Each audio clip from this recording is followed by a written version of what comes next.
जो इंसान हमेशा दूसरों की जिम्मेदारियां उठाता है, उसकी कदर अक्सर देर से होती है।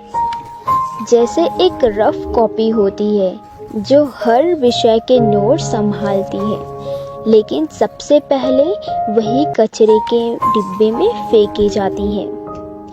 वो इंसान जो हर काम में सबसे आगे रहता है, चाहे वो घर हो, ऑफिस या रिश्ते, हमेशा दूसरों के लिए काम करता है, लेकिन जब उसका वक्त आता है तो उसे उतनी अहमियत नहीं मिलती। लोग उसकी मेहनत और उसकी स्थिति को तब तक नहीं समझते जब तक वो खुद टूट ना जाए।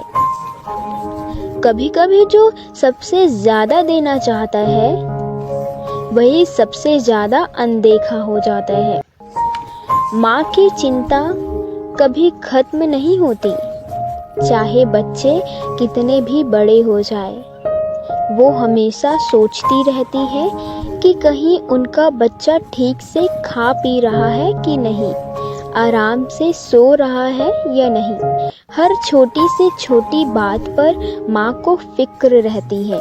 जैसे जब हम फोन करते हैं तो बस हाल चाल पूछते हैं, लेकिन जब माँ फोन करती है तो वो हमेशा यही पूछती है, खाना खा लिया या नहीं। माँ का प्यार और चिंता अनमोल होती है, क्योंकि उनका दिल कभी शांत नहीं रहता।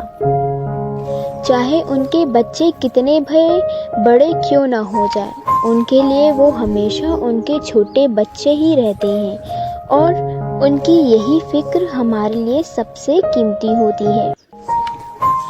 अपने लिए जीना सीखो, क्योंकि इस दुनिया में कोई किसी और के लिए कभी नहीं जीता।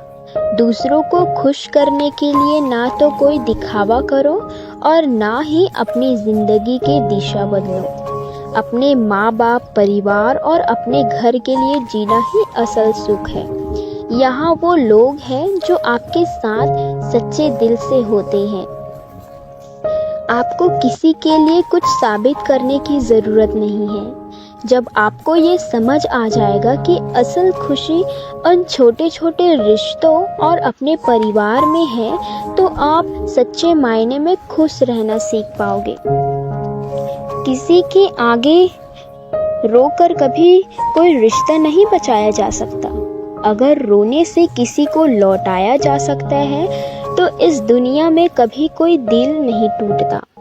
जो लोग चले जाते हैं, उनका मान पहले ही कहीं और होता है। इन्हें हमारी उदासी या दर्द से कोई फर्क नहीं पड़ता, क्योंकि उनका निर्णय बहुत पहले हो चुका होता है।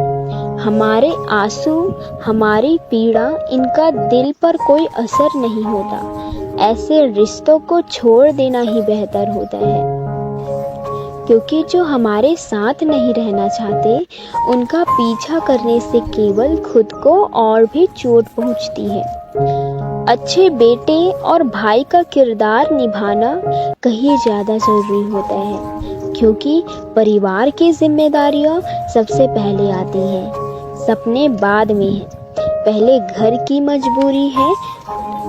जो अपनी खुशियों को दरकिनार कर दूसरों की ख्वाहिशों को पूरा करने में लगा रहता है, उसे अपने आप को कई हिस्सों में बांट लिया है। आसमान के सपने देखने वाला वो लड़का जिसने खुद को किसी और के लिए समर्पित कर दिया, उसने अपने पंखों को काट लिया।